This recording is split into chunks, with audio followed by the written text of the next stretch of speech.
Eu mandei o material para vocês agora de manhã, tá? Quem não viu ainda no e-mail, tá lá. Mandei agora uns 10h30, 10 horas por ali.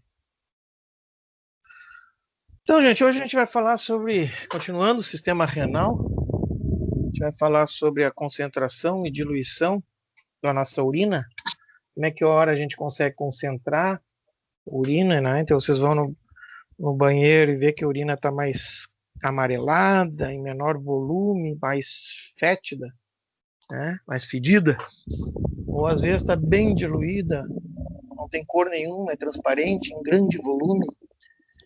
Isso nada mais são que adaptações a como vocês estão naquele instante, certo?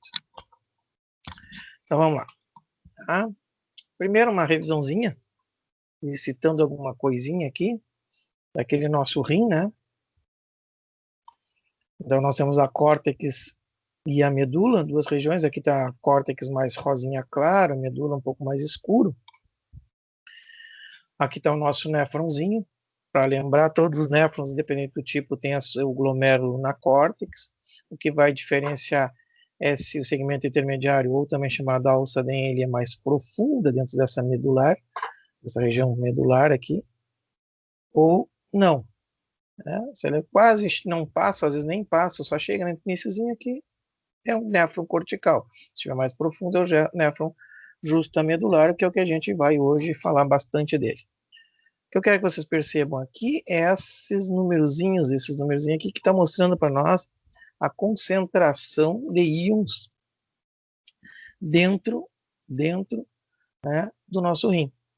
Então, na córtex, essa concentração é baixa, 300, e à medida que vai chegando mais profundamente dentro da região medular, a gente vai tendo aí concentrações que vão subindo lentamente, chegando a 1.500, 1.200, 1.500 em humanos, e alguns animais conseguem trazer essa concentração até 2.000, 2.000 e pouco, até o dobro disso aqui, 2.400 miliosmóis dentro, quanto mais profundo dentro da medular, né, lá perto das papilazinhas, já lá no fundozinho já, quanto mais para dentro, maior então essa concentração osmótica, né, do interstício, né, dessa região da medula, tá?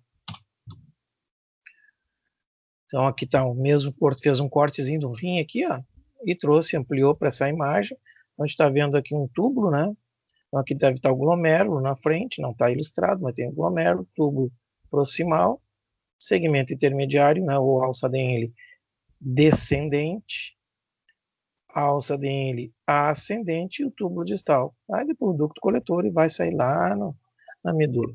Quanto mais profundamente, ó, mais profundamente ela entrar nessa raiz, né, entrar mais profundamente na medula do rim, maior é a concentração, o gradiente osmótico vai aumentando.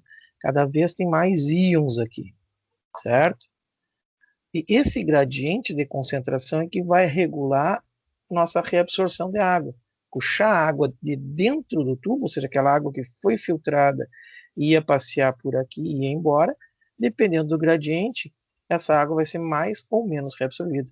Percebam que a alça, né, a curvatura da alça, curvatura no local onde há a curvatura da alça, ou do segmento intermediário, como se quiser chamar, essa curvatura é o local de maior concentração. Sempre vai ser assim, lógico. Né?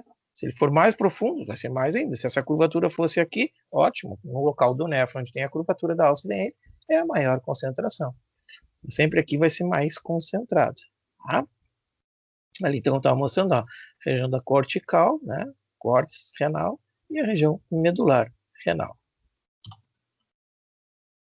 Mesma imagem, um pouquinho com mais detalhes, né? Estou mostrando aqui para nós, da mesma forma que assim estaria o glomérulo, né? Então, o túbulo proximal, o túbulo distal está lá, entre eles o segmento intermediário, ou alça de Henle, ducto coletor, sai lá na pelve, né? E aí vai formar a nossa urina, a excreção. Lembrando para vocês que então, já que eu falei em excreção, né? No glomérulo que não aparece aqui é o processo de filtração, e aí tem o fluido ou filtrado glomerular, né? Então, o filtrado glomerular é o líquido que está aqui dentro. que era sangue antes, mas agora ele foi filtrado, e ele tem composição parecida com sangue, porém não devemos ter aí nem hemácias nem proteínas, né, gente?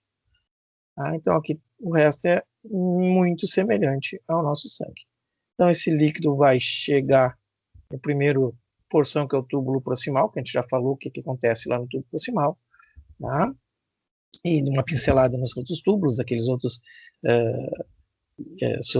substâncias que são absorvidas, né, de maneira geral. Tá? Mas hoje a gente vai falar especificamente da reabsorção de água e a concentração urinária. Então aqui vem uma grande quantidade de água, né? E essa água, em algum momento, dentro desses segmentos, vai ser mais ou menos reabsorvida, dependendo, como eu disse para vocês, desse gradiente que está aqui do ladinho, tá? Uma coisa que eu quero que vocês já comecem a perceber, ó, né, que está puxando água, esse segmento que desce, né, o segmento descendente é permeável à água. Já o segmento ascendente, o que está subindo aqui na alça de Henle, na alça do néfron, ele é impermeável à água. Tá? Então aqui permeia a água quando desce, mas quando sobe ele não consegue mais, que a parede aqui não possibilita isso. A parede do segmento ascendente, né, a região que está subindo, e aí de acordo com a nomenclatura, né, se for alça de Henle, no segmento ascendente da alça de Henle é impermeável, ou o segmento intermediário, ascendente e o túbulo distal reto é impermeável. Tá? Ou seja, a parte que está subindo não deixa passar água, é impermeável à água. Certo? Já vamos entender mais. Aqui está falando um pouquinho né, sobre concentração urinária, né, que é só para te lembrar que a água sempre vai seguir o gradiente osmótico. Quanto mais tiver hiperosmótico, quanto mais íons tiver, né, quanto mais concentrado for aquela região, mais a água vai. A água sempre tenta neutralizar. Então, ela vai seguir o gradiente osmótico. Lembra que eu disse para vocês lá que o sódio é puxado ativamente, e aí de graça ele puxa o cloreto, formando sal, né? E aí esses íons puxam a água também de graça. A concentração final de urina vai depender, né, de alguns fatores, né, e ela é caracterizada pela maior remoção de água do que solutos tubos, né? Então, quanto mais água tirar, mais concentrado vai ser. Se eu tirar água e soluto na mesma quantidade, não vai estar concentrada, né? Vai estar com um volume diminuído, mas a concentração vai ser a mesma. O que depende aí é a quantidade de água em relação aos solutos e vice-versa. Então, quanto mais água eu tirar e manter nos solutos, né, nós vamos estar mais concentrados. Isso aí, essa concentração, ou seja, a retirada dessa água, está condicionada à hiperosmolaridade, né, do interstício. Como eu disse para vocês ali, quanto mais profundo, mais hipertônico, né, mais concentrado fica o interstício. Mais uma decorebazinha aqui, mais um quadrinho que diz que a hiperosmolaridade da medula renal é gerada e mantida pelo sistema contracorrente. E agora a gente vai ver o que é esse sistema contracorrente, tá? E aí a mesma coisa que falou antes, mas que a concentração da urina depende do aumento da permeabilidade das células epiteliais nos tubos distais e dos coletores. Então lá nos tubos distais e dos coletores também vai ter uma reabsorção, nós vamos falar primeiro da alça de Henle, já começamos a pincelar, mas lá nos tubos distais e dos coletores vai estar ligado à ocorrência ou não do hormônio antidiurético. Voltando aqui então, já que a gente ilustrou e deu aqueles detalhes para a gente conseguir compreender aqui, aqui está mostrando então novamente, né, o segmento intermediário, a alça de Henle, tá? Aqui ela, ó, certo? Então as alças, quanto mais longas essas alças justamedulares forem, maior o gradiente que ela vai estar gerando e vai estar mantendo esse gradiente, né?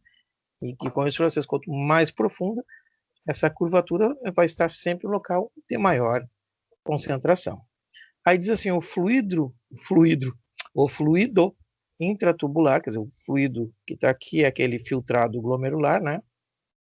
Que vai uma hora de se transformar em urina, mas que ainda não é. Então esse fluido que está seguindo aqui, ó, ele segue um sentido paralelo e em direções opostas, né? Como diz assim, você move em direções opostas, contra a corrente, tá? Ou seja, uma correnteza para cá, uma correnteza para lá, em duas secções bem paralelazinhas. E isso é importante aqui para a gente conseguir fazer o mecanismo de reabsorção. O que a gente tem que perceber? O descendente eu já tinha mostrado naquela imagem para trás, que o segmento que desce, ele é permeável à água, tá? Ele é permeável, então o que desce permeia a água. Já o que sobe, o ascendente, ele é impermeável à água. Tem uma paredezinha até mais marronzinha aqui para a gente perceber isso. Tá? Então, a partir da metade do segmento, lá na curvatura, ó, ele já passa a ser impermeável. Então, isso aqui é o primordial, a existência desses três mecanismos aqui, né? Que o fluido se movimenta em sentidos paralelos e opostos. E que quando desce, puxa água, mas que quando sobe não pode passar água, que vai manter e vai se manter um ciclo aqui que vai facilitar a reabsorção de água.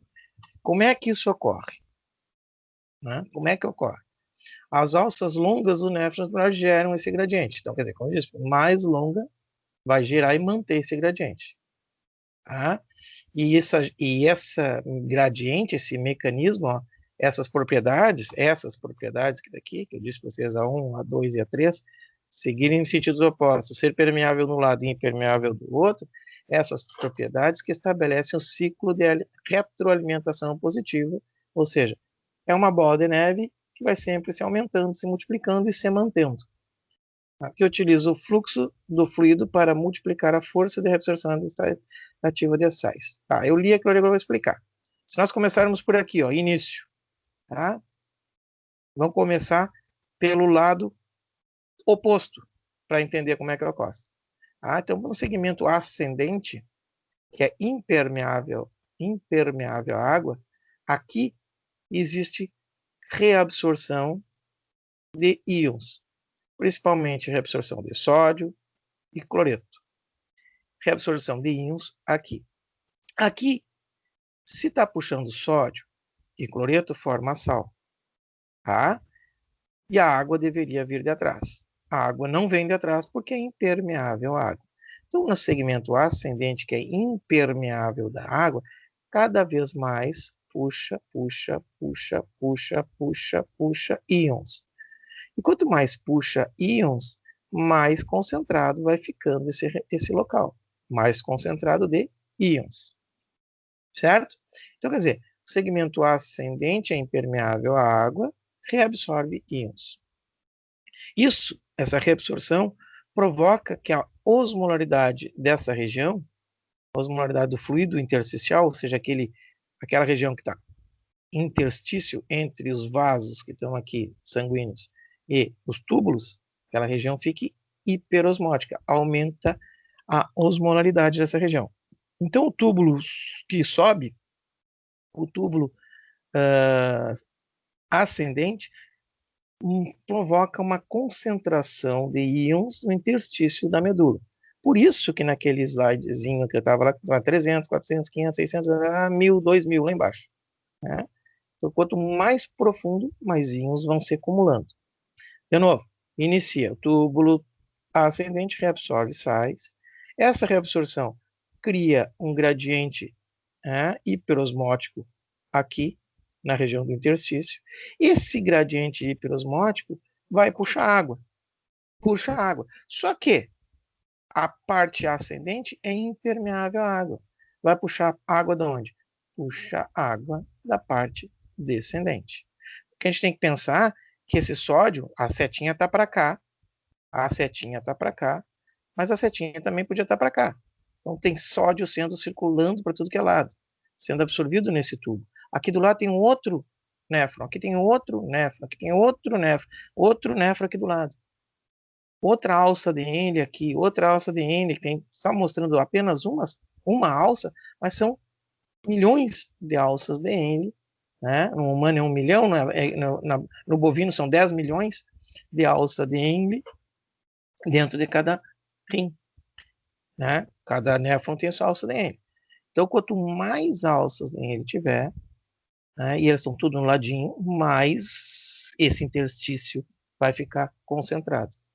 Então, de novo, o segmento ascendente reabsorve íons, hiperconcentrando a medula. Logo, a água vai atrás do gradiente de íons. Só que ela não consegue sair pelo segmento ascendente. Então, ela é puxada pelo segmento descendente. Então, a reabsorção de água ocorre no segmento intermediário descendente, ou alça dele descendente. Tá? E o que acontece? Quanto mais água é puxada nesse segmento descendente, porque aqui tira água, mas mantém os íons. Acho que no slide anterior dizia isso. Ó, permeável à água provoca secreção de potássio, sódio e cloreto. Secreção, para quem não lembra, é do vaso sanguíneo ou do interstício para dentro do tubo. Tá? Então aqui, ó, a água é puxada para cá, a água é puxada para cá, atrás dos íons. E quanto mais eu vou tirando água de dentro do tubo vai ficando cada vez mais concentrado de íons. Por quê? Porque os íons nessa região descendente são retirados do tubo e se mantêm hiperconcentrados aqui. Por transporte ativo, né, sódio e cloreto são reabsorvidos na região ascendente, formam um gradiente de concentração aqui. E como eles estão mais concentrados lá de fora do tubo, por transporte passivo, eles acabam entrando na região. Não está mostrando aqui, mas o próximo slide vai mostrar. Acabam entrando na região descendente. E por isso a gente chama de mecanismo contracorrente, que a água está indo no sentido contrário dos íons. O sódio está entrando, o cloreto está entrando, e aqui ele sai, e aí no néfrons ele entra, então o sódio e o cloreto entram, sai e mantém um ciclo, entra, sai, mantém um ciclo, entra, sai, mantém um ciclo, e a água acaba sendo reabsorvida no sentido contrário dos íons. Por isso que a gente chama de mecanismo contracorrente.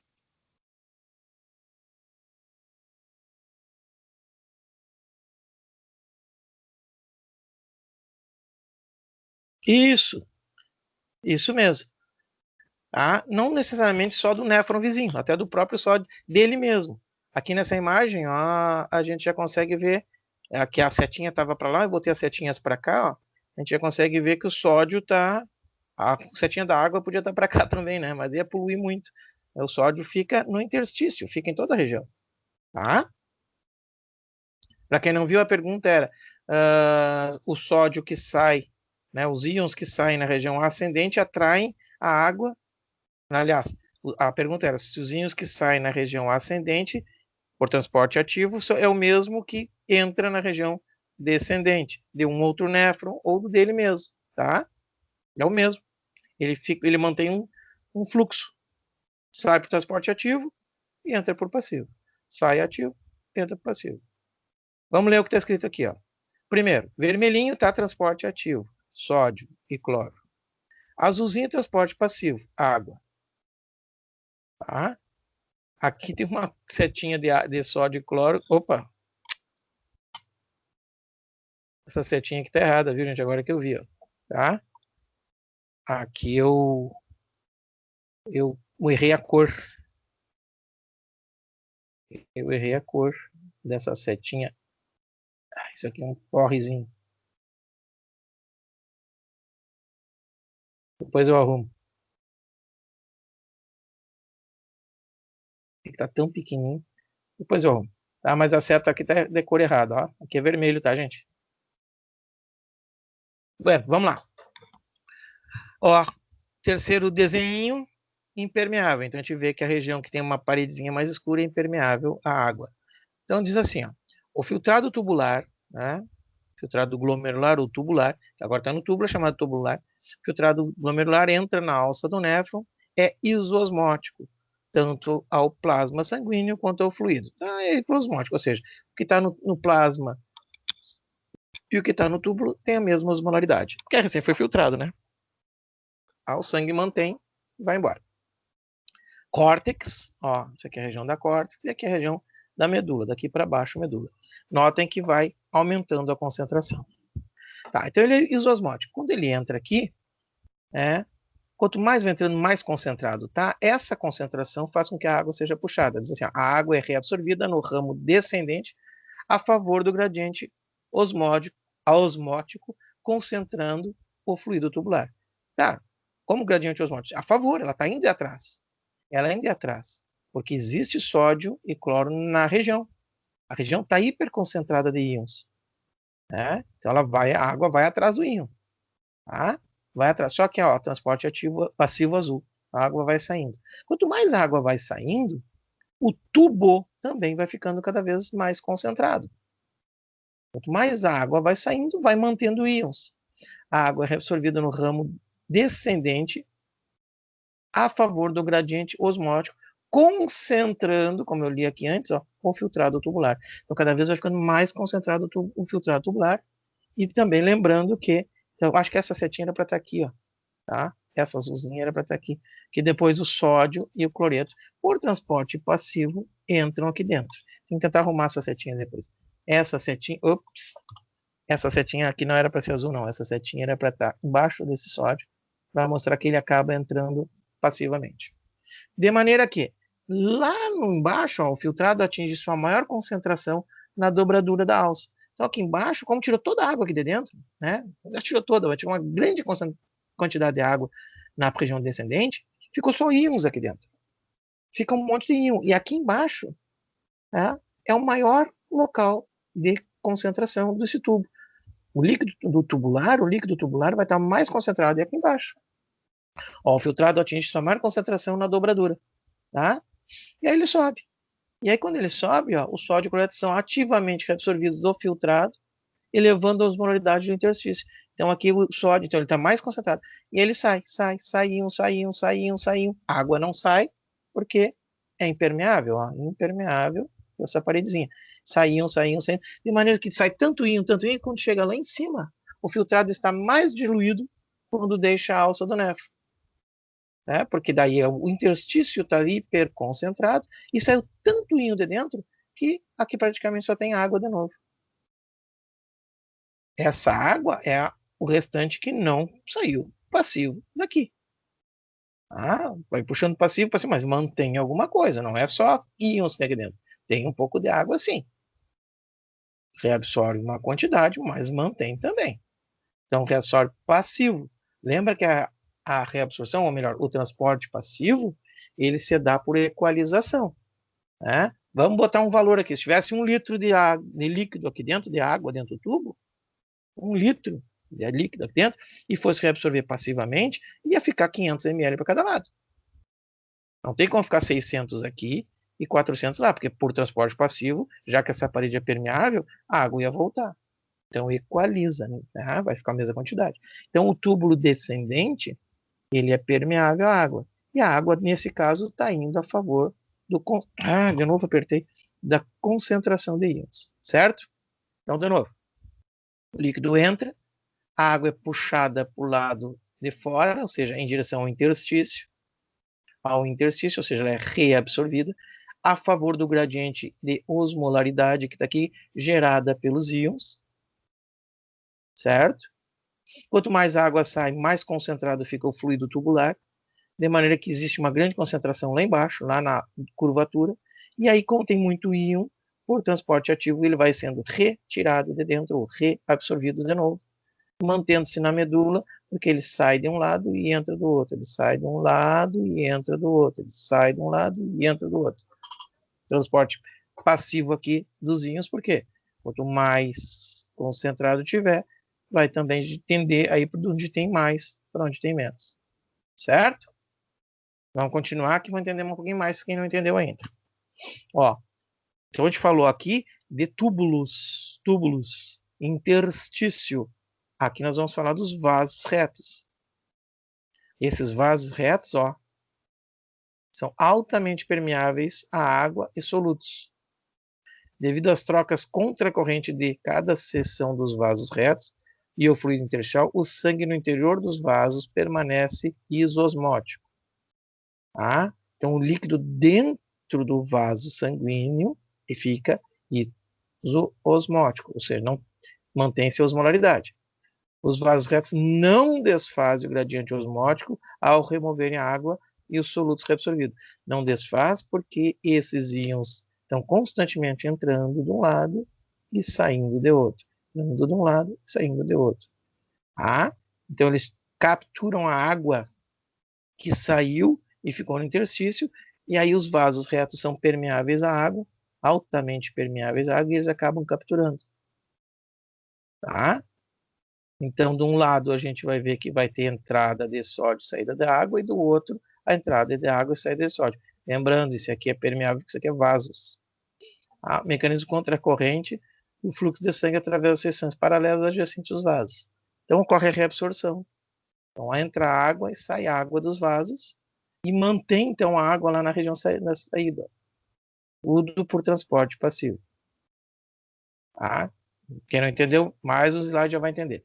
Só dar um parênteses aqui, ó, os ductos coletores, aqueles finais lá, né, o tubo coletor e o tubo distal, eles conseguem reabsorver a água, mas sob controle do hormônio antidiurético, certo? E quanto mais longo for e quanto mais concentrado tiver esse ambiente, e quem mantém a concentração antes dessa medula é esse cara aqui, ó, o segmento intermediário. Quanto mais longa for, aqui está em 1.200, mas se tiver uma alça mais profunda que alguns animais têm, que vai a 2.000, 2.200, 2.400 miliosmóis, tem que lembrar que no lado aqui está passando o ducto coletor, né? E esse ducto coletor vai também reabsorver a água